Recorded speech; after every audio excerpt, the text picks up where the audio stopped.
Welcome back to Let's Talk Football. With me I've got Guelph coach Alex Vaglivello. Alex, how is your season going so far? So far the season's going extremely well. That's by the fact that we're on top of the table, so we can't be happier at this stage. And looking forward to today's game? Very much so. This is a new experience for me. The boys have been talking about it all week. They're fairly hyped up about it.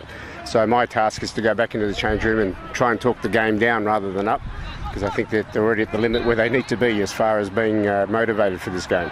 Yeah, well, I was just going to say the Beachborough side have not been going so well so far this season. So I believe. So hoping for a victory today, I would take it. Well, we'll take the 3 points. The amount is not necessarily that important, but I'll take the 3 points if we can get it today. And who are the key players on your side that we've got to watch out for? Up front we've got a young guy by the name of Nick Kulic, who's very quick. He scored 4 goals last week coming off the bench at half-time. He's been actually prone with injury, so he's only just starting to come back. And at the back there we've got a young guy by the name of Markowitz, who's fairly good at what he does. So yeah, so they're the 2 key players in the team. You have coached a number of sides over your career. Can you remember them all?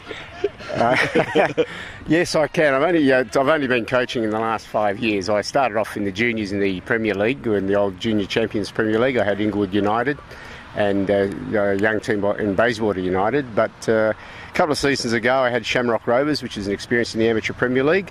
Didn't go as well as I would like to have gone, but I'd like to believe that I built the foundation for last year's success at the club. Yeah, well, the Irish are a bit hard to get on with, aren't they? Well, I keep telling that to the guys. I said, look, the drills that I'm giving you, it's taken you guys about 4 weeks to grasp the concept. I said, at Chamois, it took us about 3 months to get it happening. So, yeah.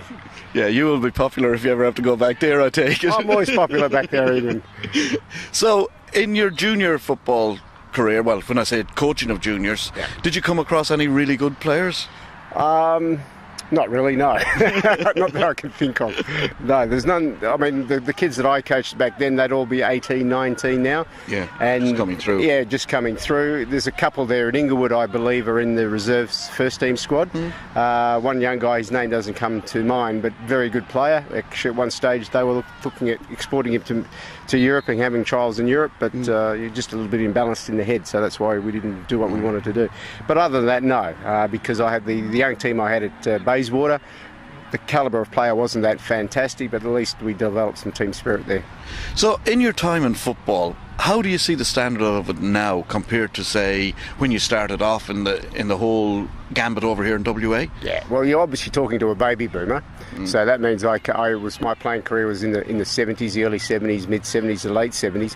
That's when the game really hit its at the height of its mark here in WA, so in my opinion, the standard of the game has actually dropped. I mean, the A-League is possibly one of the reasons for that, but I think these days it's more to do with outside influences that are affecting the young players. In our day, we didn't have Game Boy and all the other stuff that computers weren't even heard of. So the only thing you could do is go out there and kick a ball with your mates, and that was the only thing you could do. But these days, as I said, I feel there's too many distractions, and if a player wants to make it, he's really got to be serious about making it. But that's my opinion on the game. And how would you see room for improvement? In other words, what would you do if you were in charge of, say, Football West? What would you do to try and improve the level of football and the standard of football in WA? Well, the standard of the game comes from the coaching aspect of the game. What we need to do is invest more dollars in the coaching aspect of the game. We've got to get high quality coaches here in WA, as we did in the 70s. In the 70s, we had high calibre coaches coaching young players and teaching them the skills, and then those young players went on. We playing the NSL, which was okay. These days, we've got the NTC program, which is run quite well, and that's the proof in the pudding, that you need to put money into coaches, and coaches will develop the players that will develop the game as we go along. Right. And you are a qualified coach, obviously. I'd like to think I am. What level have you? I've only got the level C, but I'm looking towards the level B and the level A as under the new conference regulations. Yeah. And have you got ambitions to coach at a higher level? I did have a few years ago, but unfortunately I think age is against me now. I mean, I look at Europe and you see guys like Capello, who's about my age, earning about $10 million a year, so I think I've left my run a bit late. Well, if you had a chance to coach any side, say in WA, what side would you pick? There you go. The dream there would be for Perth Italia, or the Perth Soccer Club. That's where I played my junior soccer. That's the club that is the they're the apex of WA soccer, so they're the guys you'd want to be looking after. So Normo need to watch out. Oh, no, no, I think Normo's doing a brilliant job. I mean, I used to play with Normo, so I know how aggressive he is as a coach, and but that would be the ultimate dream. And for the rest of the season, what are your hopes for Gwelup? Well, for this season, we've actually set ourselves the goal to go undefeated. We'll take drawn games. As long as we don't lose a game this season, we'll be very happy. I think I've got the squad that's capable of doing that. We were hoping to go for the double, but we sort of had a hiccup in the cup run, getting done by Kingsley in the first round. But no, I think realistically, I think the squad that we've got here will be good enough to win promotion and go undefeated. And then obviously the Premier next year. Well, yeah, that's the goal, is to get into the Amateur Premier League. I mean, I've coached in that league. I understand it. I know it well.